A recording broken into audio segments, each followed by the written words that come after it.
Modern society is quietly stealing what's most precious about us. And the most disturbing part is that we're not just tolerating it, we're calling it success. What's being stolen isn't your ambition, it's your ability to recognize your own desire. If you've ever felt empty after accomplishing something you worked years for, or if you've ever had the eerie feeling of pursuing what you were told were worthy goals, a career, a degree, a car, a family, a picket fence dream, but then you get there and it all feels flat, then pay attention. This is the moment most people misinterpret and spend decades correcting in the wrong direction. That emptiness is not personal failure. It's not laziness. It's not ingratitude. It's a signal that something truer in you is waking up. There were many times when I too internalized a version of success that wasn't truly mine. I loved getting an Ivy League PhD, but did I really care about becoming part of the academic establishment? No. And yet, I performed competence flawlessly. I followed the script all the way to the top, and at the top, I discovered something unsettling. I realized that I was dreaming someone else's dream. I was working relentlessly. I excelled, but for what? Approval, recognition, status, or simply the relief of maybe finally feeling enough? It was a perceptual shift. Something in me clicked. It was like putting on a pair of glasses and finally seeing the structure underneath the surface. Like what happens in John Carpenter's 1988 cult classic, They Live. The protagonist, Nada, puts on a pair of mysterious sunglasses and is shown the inner structure beneath reality. He realizes that the world is definitely not what he thought. And the cost of this modus operandi, of this modus vivendi, of this way of living is enormous. We're watching vitality drain from entire generations. And we're calling it maturity, we're calling it responsibility, we're calling it adulthood. And the worst part is that it's quiet. No one's gonna tell you, don't get that job, or don't go to school, or don't get married. No one's gonna tell you to look inside yourself first. Certainly not the system that raised you. It's essential to learn to differentiate real desire from compensation. It's essential to know how to tell the difference if we want to live a happy and fulfilled life. And we have to name this mix up out loud and decide that we will not live half alive. Most of what we call desire isn't desire at all. Real desire, real wanting is primal, alive. It feels like hunger. It moves through the body. It has warmth. It has direction. It doesn't feel frantic. It doesn't feel comparative. It doesn't feel like you're chasing something just to finally feel worthy. But if you notice, most of what we're taught to want feels effortful, conditioned, designed to make us acceptable. Just look at today's society. We chase goals, we chase recognition, we chase followers, we chase visibility, we chase the right opinions so we won't be ostracized. We chase the right identity so that we will be approved. And when we reach them, we feel nothing because we weren't truly hungry for those things. We were just compensating. Most of what we call desires or goals today are actually that: compensation, addiction, projection. It's displaced vitality, life redirected onto substitutes. We pursue lofty goals and we feel dead inside. This type of fake desire, what I call conditioned desire, is restless. It's urgent. It's always looking sideways. The philosopher René Girard named this mimetic desire. We don't desire things because they arise from within. We desire them because we see others desiring them. We borrow longing from the culture around us and then mistake it for our own. This type of compensatory desire asks, what are they doing? What do they have? What should I want next? And if you pay close attention, you'll notice something profoundly disturbing. Many of the goals you pursued were never about hunger. They were about compensation. Compensation for disconnection, compensation for not feeling fully inside your own life, compensation for that quiet emptiness we talked about earlier. When you lose contact with aliveness, you take the raw current that was meant to move through you and you project it outward onto achievement, onto recognition, onto status, onto identity politics, onto belonging to the right camp, onto making sure you are on the correct side of history. You say, if I get this degree, if I earn this amount of money, if I build this family, if I reach this milestone, if I belong to this group, then I'll feel something. Then I'll feel real. And for a moment, you do. There's a dopamine spike, a surge, a hit of validation, but it doesn't last.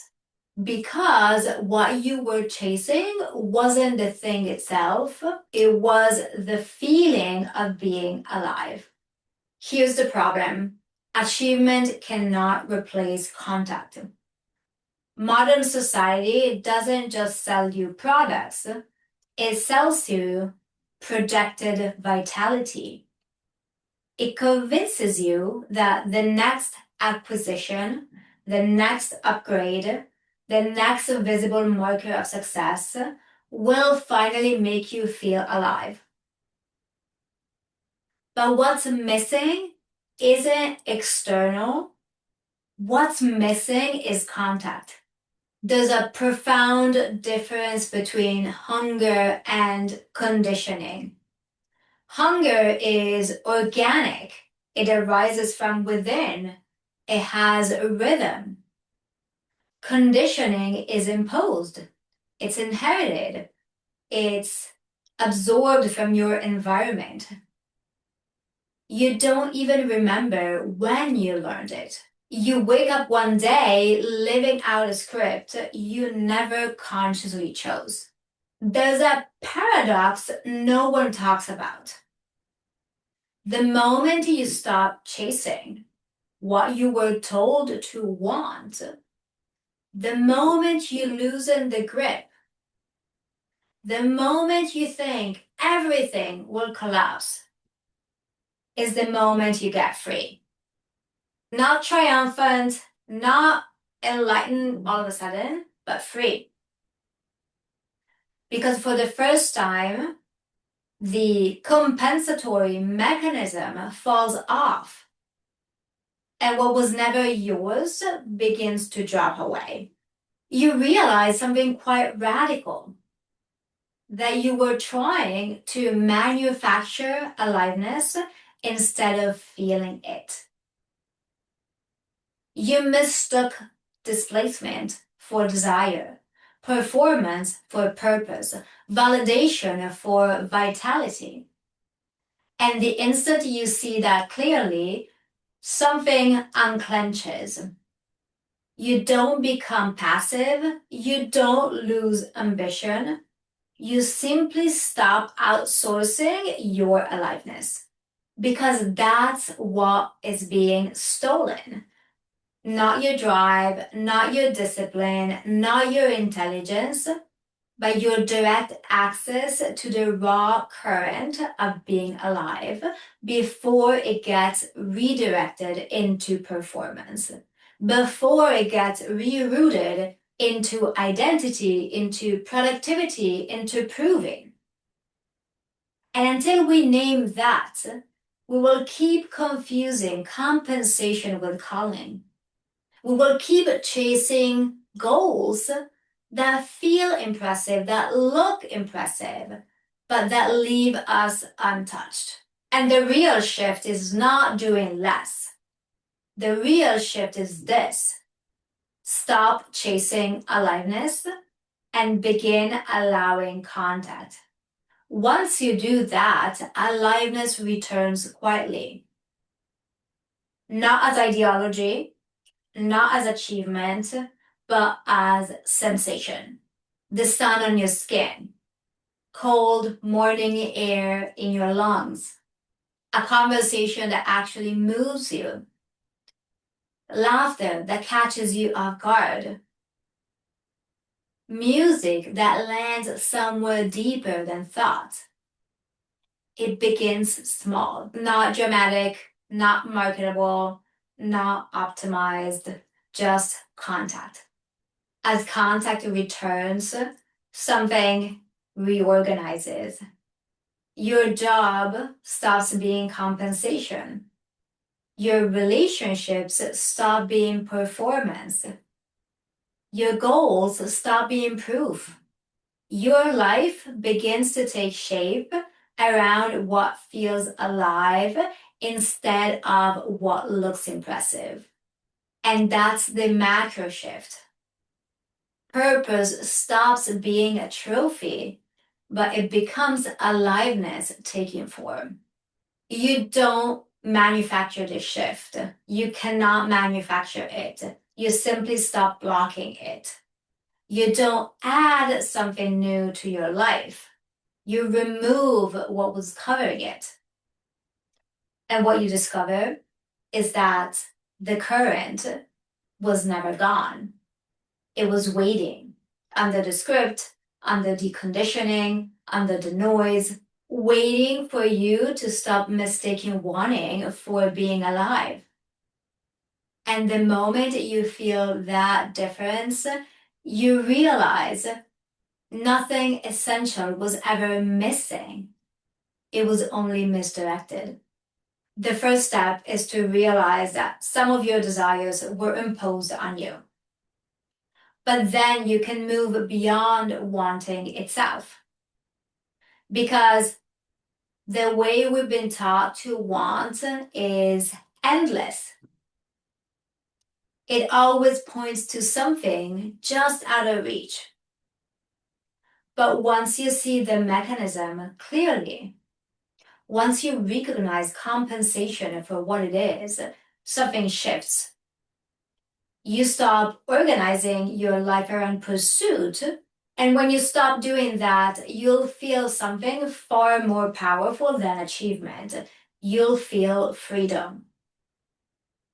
Not because you got what you wanted, but because you're no longer being pulled by what you were told to want. And in that freedom, something extraordinary happens. You begin to touch what is already here. Not the next version of you or the upgraded future or the optimized identity, but life itself. Unmediated, unprojected, unperformed. The air, the room, the body, the moment. And you realize that nothing was ever wrong with you.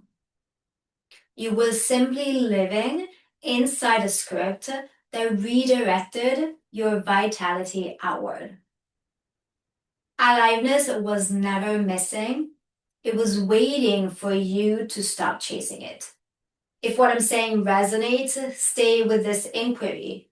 Subscribe. This channel is a growing body of work about restoring aliveness in a world that quietly trains you away from it.